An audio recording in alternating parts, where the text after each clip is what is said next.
Assalamualaikum and have a good day everyone. We are landscape architecture students from UiTM Sri Iskandar Perak. We'll be presenting about imageability study in our selected city, which is Alor Kedah.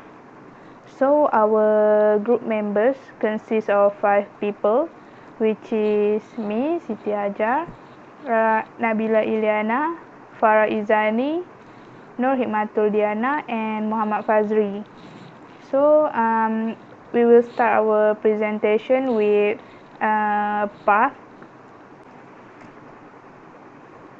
So in our sites in Alor, if you all can see in the map, there are 2 different kinds of circle, which is the red one and the blue one, which indicate the state of the path. The red one are the major area because the area lack the characteristic of the path. The red one lacking in social activities, facade, and also significant element and spatial use. The red one, supposedly we need to redesign to make the area look more functional and useful for people.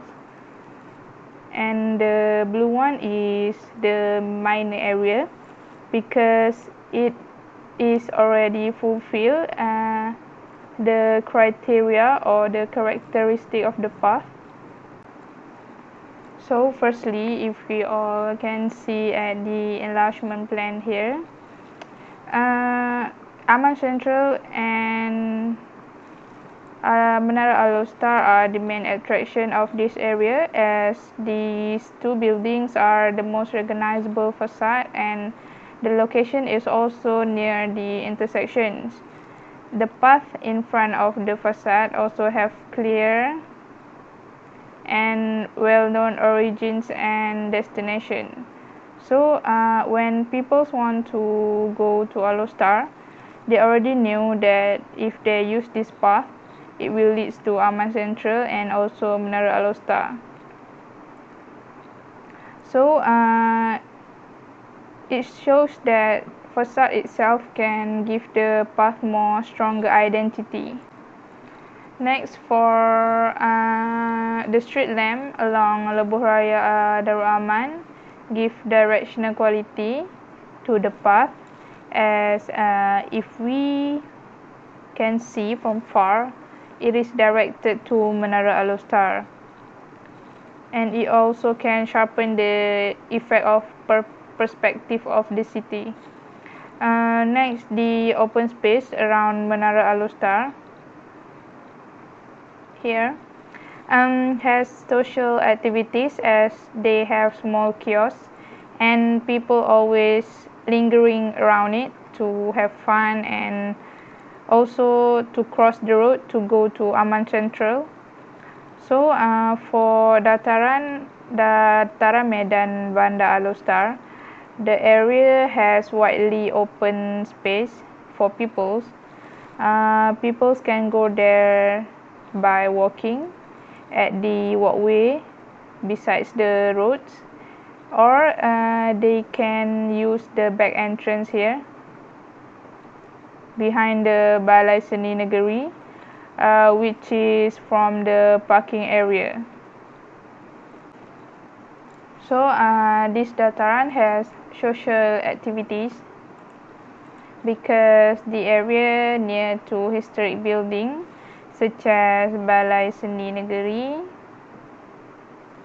and also Masjid Zahid across the road. As we in Ramadan's month now, usually there will be a lot of people come to dataran to have iftar together with their friends and family, but due to COVID-19, the area is not used frequently, as we are in movement control order and try the best to practice social distancing. Next, at Jalan Raja here, there are few facades such as Balai, Polis, and also Pos Laju. These buildings have this classic or old school types of buildings that are aesthetically pleasing. So the uniqueness of the facade make Jalan Raja more stronger, even though the road is only used for secondary user.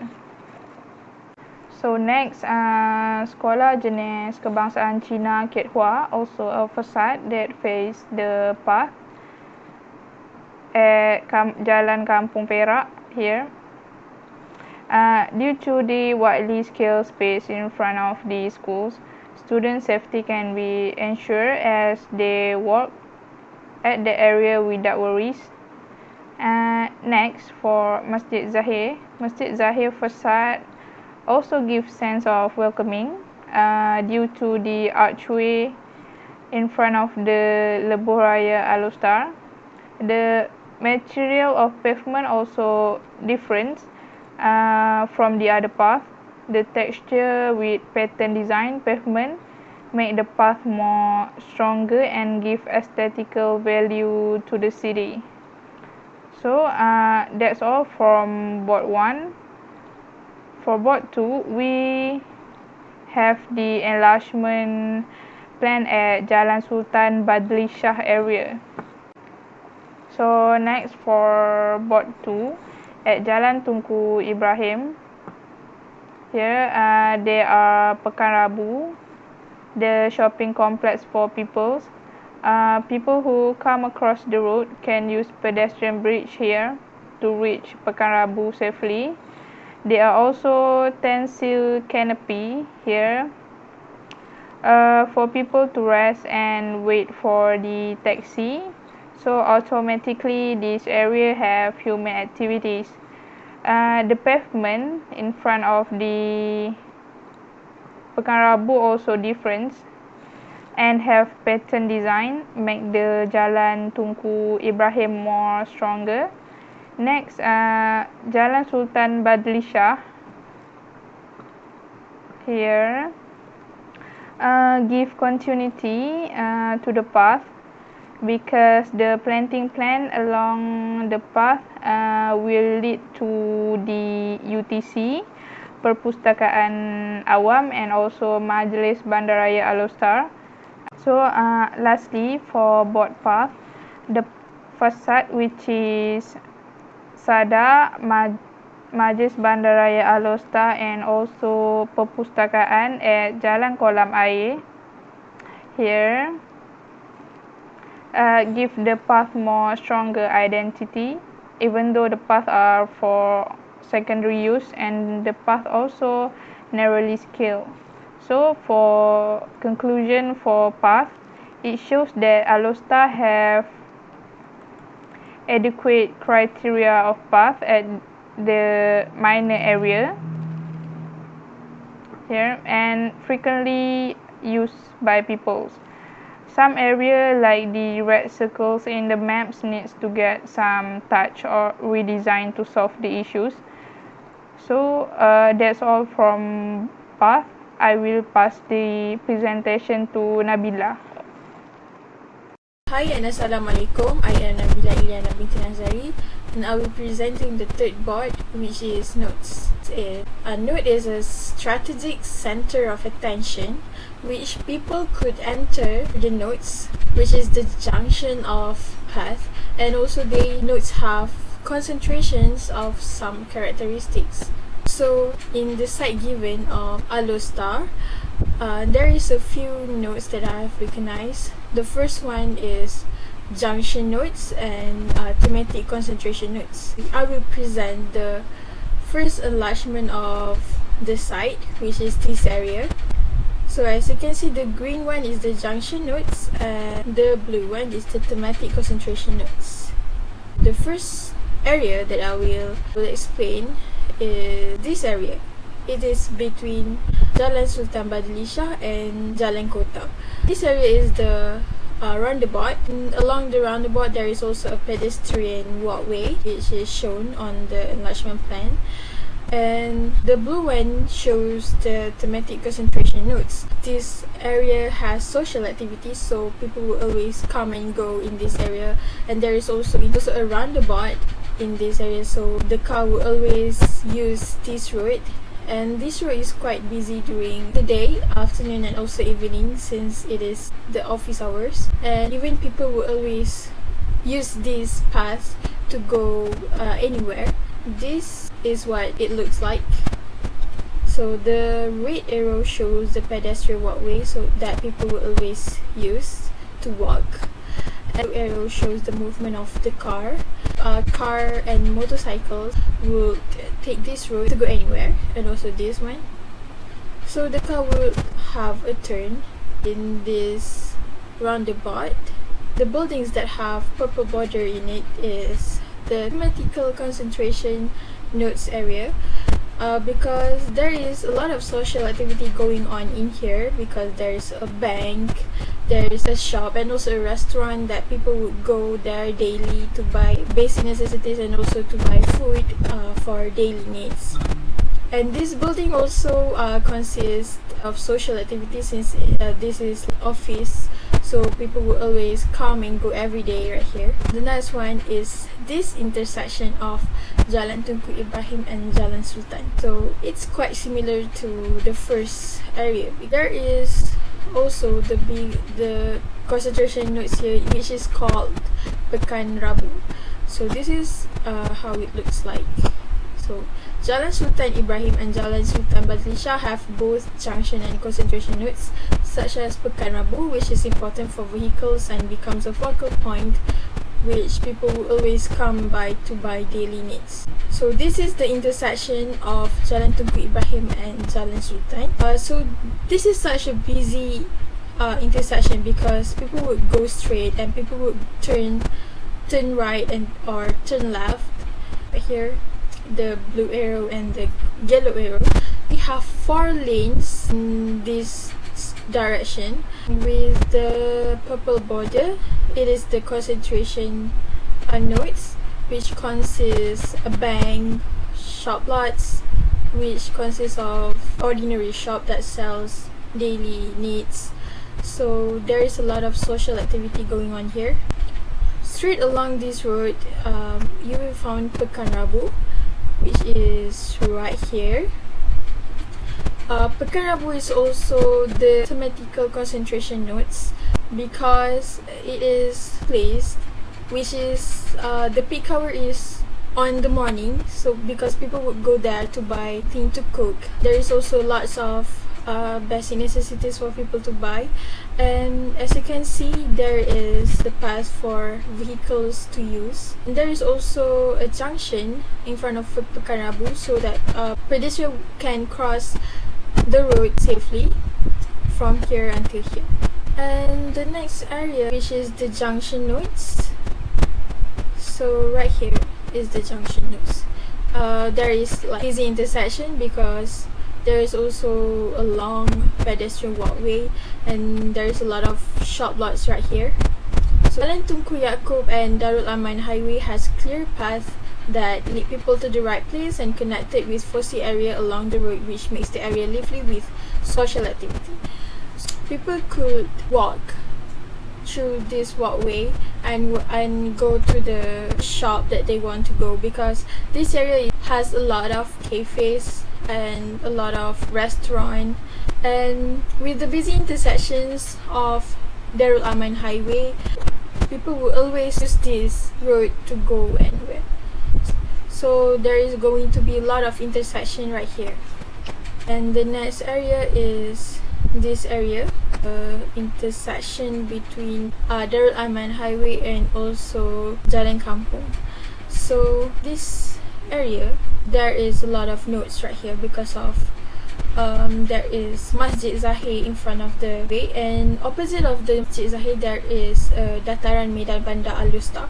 So it is like in a walking distance, so people could go from Masjid Zahir to Dataran Medan Bandar Al-Usta. And there is a lot of movement right here. As you can see, the red arrows shows the movement of people. As you can see at this photo, there is a zebra crossing right here, so that people from Masjid Zahir can go straight to the Dataran. And this is the pedestrian walkway, so people could walk to wherever they want to go. And right here, just like as you enter the Masjid Zahir, there's this like the open space right here, so people could go anywhere. They can just walk to everywhere right here, so there will be a lot of social interaction and also social activity right here with the concentration of Masjid Zahir. Because of the highway right in front of the Masjid Zahir, there is a huge interaction between people and also the vehicle, so it's such a busy route. And the second photo shows the intersection right here. So this is like a big intersection between Darul Aman Highway and Jalan Kampung. And as you can see at the arrow, the blue and the yellow arrow shows the movement of cars. So the cars would go straight right here or right here, and the car would turn left or turn right, and there is a lot of intersection right here. And the third photo shows the Dataran Medan Bandar Alustar. With the purple border shows the water fountain at the Dataran Medan Bandar Alustar. With the yellow border shows the unique characteristics of Dataran. Because of the planting just right in between all of the path that people would go through, it would create this sense of welcoming to the people. So it shows the strong identity of nodes right here, and the red arrow shows the movement of people, so that it shows that people would go here or here, right here. So it's like a busy interaction of between human. So yeah, Darul Aman Highway in front of Masjid Zahir and Dataran Medan Bandar Alustar can be the place of a break transportation as it consists an intersection. The pavement texture shows the unique characteristic of this nodes. Oh yeah, because of Darul Aman Highway road, it doesn't use the ordinary road texture. They use the method of interlocking between of grades, so it could shows the special characteristic of this highway. And this is it from board 3. For the next board of notes, I will explain about the second enlargement plan. So for this enlargement plan, first notes I'm going to explain is Menara Alustar. Menara Alustar is the thematic concentration nodes. And Menara Alustar has a unique characteristics, and it is the sharpest point in Alustar that attracted a lot of people, that becomes the main attraction in Alustar. So as you can see in this legend, the red arrow shows the human activity in the tower, also outside of the tower. And the yellow border of this tower shows the unique characteristics of this tower. The unique things about this tower is because of its structure, because of its height. It is tall, so it could be seen from far radius, and people could recognize the tower right away. People could use the path around the tower, and also inside of the tower, people would go up and down in this tower. And also there's a few floors in this tower, and a few parts of the tower itself can be rotated, so people movement should be right in this area should be moving clockwise. So this explains a lot why this is a nodes in Alustar, because of social activity and also because of the tower itself with their unique characteristics. So for the second area, opposite of the Star City Hotel, and this area has a lot of accommodation services, which is hotels, and there is an intersections. This place is quite busy during their peak hour. As you can see, the arrow shows the movement of the cars, which shows the intersections of the car itself. And the second area is this area. At the area between Jalan Menanti and Jalan Tengah can be identified as junction nodes because of its intersection that can be one of the attention for the street observer, and the shop lots beside of the road are identified as thematic concentration nodes as they are active social activity. Yeah, so you can see the arrow of the yellow arrow and the blue arrow shows the vehicle's movement in this area, and there's a lot of intersection right here. So so the car would go there and the motorcycle would go just straight right here, and the car also could turn left and turn right. And with the purple border of the building shows lots that consist social activity of human right here, and also right here shows the buildings that has social activity. This is a restaurant and also a nursery sells flowers and plants. And this area also shows the movement of cars that go right here, that go straight in both ways. So there is an intersection in this area. That's it from me. Thank you. Alright, next element would be landmark. As we know, landmark is important to the city. It acts as a singular physical element that is unique or memorable in the context and becomes point reference to the user. So there are few landmarks that can be seen at the site of Bandar Diraja Alustar as to cover imageability study of landmarks, which are Alustar Tower, Masjid Zahir, Balai Besar, Museum Negeri Kedah, and the last one is Rumah Merdeka. So, the obvious one is Alustar Tower. So how I identify it as a landmark? This tower are with a total height of 165.5 meter, which can be seen in any distance and becoming the pinpointing to the surrounding. Its design was inspired from the technique named Jelapang Padi, and the structure represents serumpun padi, while the last pillar implies the tiang seri. Second one is Masjid Zahir.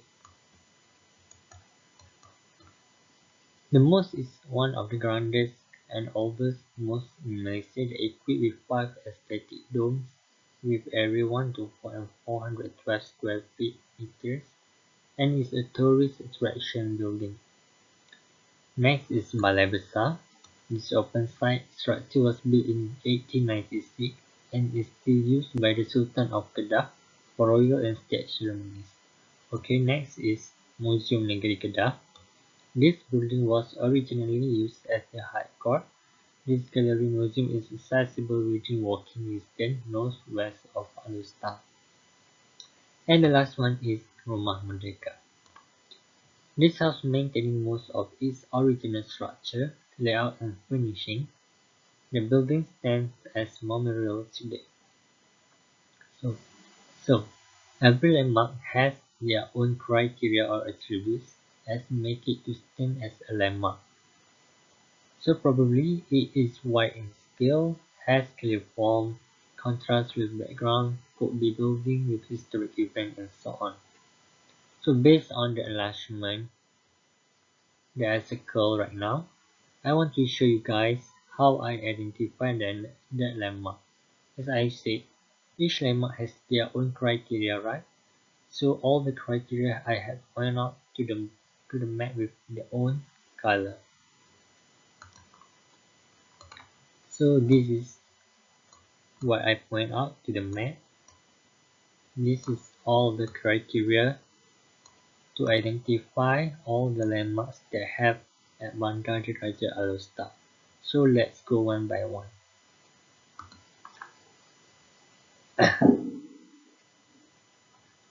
So as we can see, the first one is Bandar Diraja. Bandar Diraja, Museum Diraja gives vibrant color, acts as historical building, form its simplicity and obviously contrast with background. Second one is Balai Nobai. The red circle indicates significant and clear form, the yellow one indicates contrast with background, and the blue one tells the unique shape of the structure. So the third one is Masjid Zahir. Red indicates significant and clear form, the orange describes what it is scale, and the light blue acts as historical building. Next is Rumah Merdeka. So this house has simplicity, form, also act as a historical and memorial building, and surely significant and clear form. Next would be Balai Besar. The blue one is indicate the unique shape of building, light blue for historical, yellow one to show contrast with background, the grey one is for vibrant color, and visual quality shown in light green circle. Then let's go to the big clock tower. This tower becomes one reference because when people want to go anywhere, this tower already be an indicator to the user, so people easily recognize the way if they see this tower. It also has clear form, contrast with background, and have clear height. So the last one is Pekan Rabu. Pekan Rabu also have simplicity form, the light one for visual quality, orange describe widely in scale, and the red one indicate clear form of the grandest building.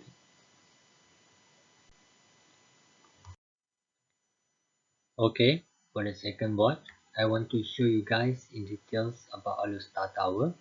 So basically Alor Tower has clear form, stand out with their unique shape, has clear height and has a singularity, becoming a reference to the city and the scale make it contrast with background.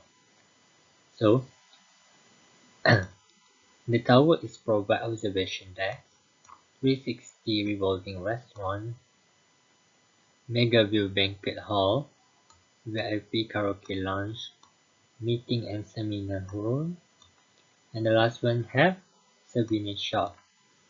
So Alor Tower have a unique shape. The title Negeri Jelapang Padi is the main inspiration for the design of the tower, which is like serumpun padi that is clearly visible on the structure.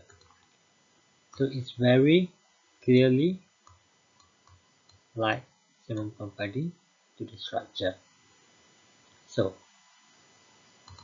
for the height of building, Alor Tower is the second tallest telecommunication tower in Malaysia and being 22nd in the world with a height of 165.5 meters above sea level. It can be seen from far and the observer can identify easily to the outstanding tower and due to the clear height. With the clear height, structure and height, it is visible from many positions has sense of orientation and direction. So that's mean. So let's move on to the base plan. So that's mean this become a view of us. So when people hear, so it can see clearly Menara Al-Star because of clear height of the building. So when people also stand here or being here, it still can see Menara Al-Star. Same goes here. So people can see the tower from any position. So that is how I identify Menara Al-Star as a landmark. Okay, the next one is Aman Central. Aman Central become a commercial place. The orange one indicate widely in scale, the green for simplicity, light cream as point reference, red shows the clear form, and the grey indicate vibrant color. And the last one is Monument Tanjak Mas. It has unique shape and also indicate point reference to the user. I think that's all for element landmark. Thank you. I am going to present about these three elements and Alor. Okay, first of all, let me introduce what is district. District are the medium to large section of the city, consist of having two-dimensional extent which the observer mentally enter inside of, and which are recognizable as having some common identifying character. It is always identifiable from the inside. They are also used for exterior reference if visible from the outside. Okay, the first district is jewelry district. Jewelry district can act as a strong district because of its striking red color, which is the reputation of physical image. Okay, so this picture shows that jewelry district have the reputation of red color building that make it easier to identify. So the second one is medical district. Medical district can be known as one of busiest district because of its physical characteristic that allow its area to function 24 hours per day. The next one is hotel district. This hotel district have an identifying character, which is providing the accommodation to facilitate people at Alustar, and it also have area of homogeneous character. But it may have area of homogeneous character is because the hotel building have the same function, which is providing an accommodation for tourists or citizens at Alustar. The next one is commercial district. Commercial district tend to stand out because of its various activities and have some common character. It may have some common character is they have the same function as business activities. Business activities have various categories such as mall, supermarket, bike store, and bookstore. Alright, the next one is historic district. Okay, historic district. Popular known because of its historical building name that contains a larger size of area from the other elements. As we can see,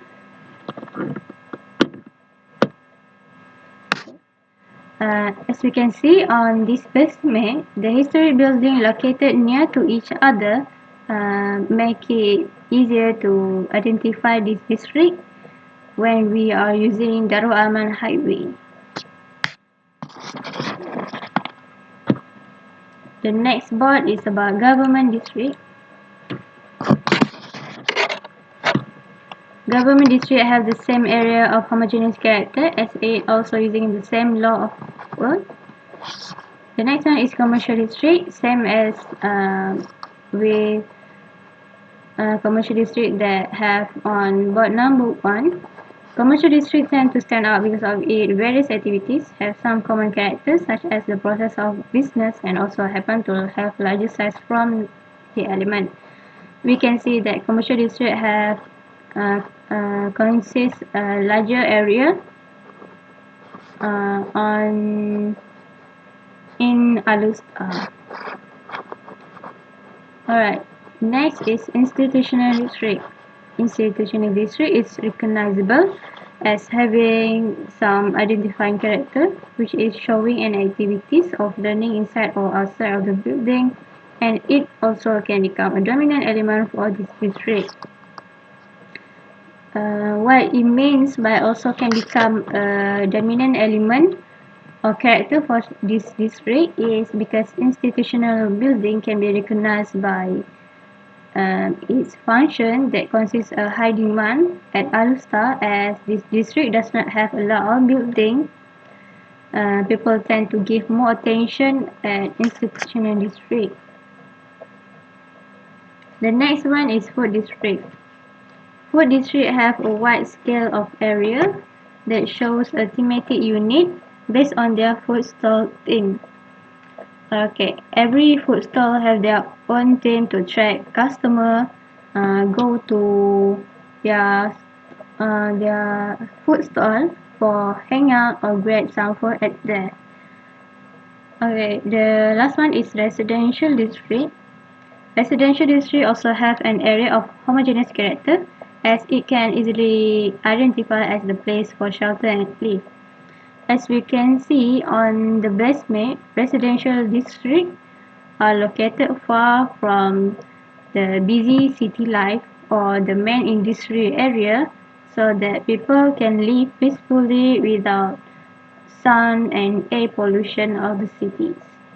Alright, so the conclusion of district is district can be indicated through the repetition of physical image and the function of certain area. However, it is not always can just be defined through the physical appearance of a place. Observer need to conduct sensory work to absorb the ambience and be sensitive observing the image projection on the thread level. So that's all from the element of district. I will pass to the element of edges. Thank you. Hi, I will talk about the next element of image in the city. It is edges. Okay, they have three types of edges. So what is edges? Edges is something that divide two areas, where we can see the linear that divide two areas. For the first one is fragment edges. The lampposts that located in the Roama Highway act as an edges that divide two roads which different direction. So this lamppost has divided two areas which is road and lamp walkway. The second one is the bullet that located beside of the road act as an edges that divide the road as well as they provide lighting in the area, which is the bullet has divided two areas such as same like the existing one which is road and station bus. The third one is hands edges which is Majlis Bandaraya Alustar MBAS has made a soft hands edges to show the differences of two particular areas which cover a walkway and road. It also gives the visibility of edges and increases its accessibility of all use. So this is walkways and this is hands edges where it divide walkway and road to make it as hands edges. The number four is they have three as an edges that becoming a screening that gives scene of direction of two to Jalan Sultan Balisha. So in the Jalan Sultan Balisha they have planted a tree that can be a screening where it's become a hedges. So the second edges is water edges. Water edges. The first one is a river along two walkways show the obviously different two areas which is to stop people from crossing. In another word, it can be seen as continuous a form and impenetrable to cross movement. So this river has be an edges where people cannot cross into another part of it. So the second one is still the river where the two areas that show different which is building and river show the linear that can be edges. The third one is Tanjung Chali is a waterfront located in Sungai Kedah that can be identified as a edges in Alor where it is a different obviously different area which is water and building. The last one is Sungai Kedah Alor divide the two areas which is city area near Masjid Zahir and kampung area near Taman Mahawangsa. So the Sungai Kedah has clearly, obviously different area which is kampung Masjid Zahir and kampung Taman Mahawangsa. So they have only two edges in Alor that I can find. It's actually have three type of edges, which is another one is man-made edges. So thank you. So the last one is summary about element in image of the city.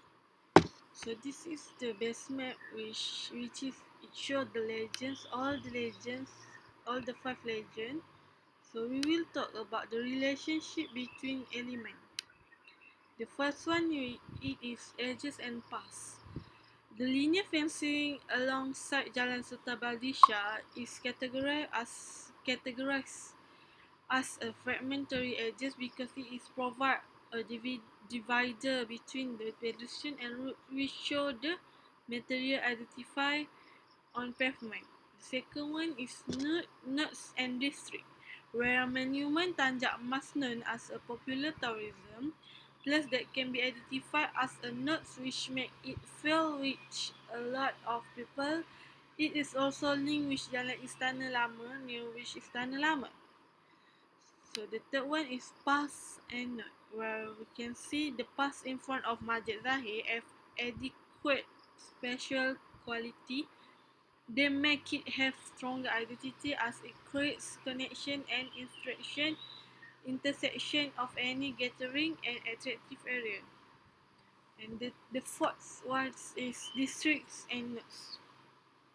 As shown in the base map, Alor is much with commercial districts such as Ahmad Central, City Plaza, and Kamda that located at the junction that make it more stand out. So the last one is nodes and landmark. Menara Alor can be identified as landmark due to the unique of characteristic, and it is the only one of the sharpest point in Alor that attract a lot of people. This tower also this tower is also the main attraction in Alor and become a painting. Plus, it acts as gathering place because people will visit it as popular tourism place oftenly. So, in conclusion, all the elements must be patterned together to provide certification form. So, thank you.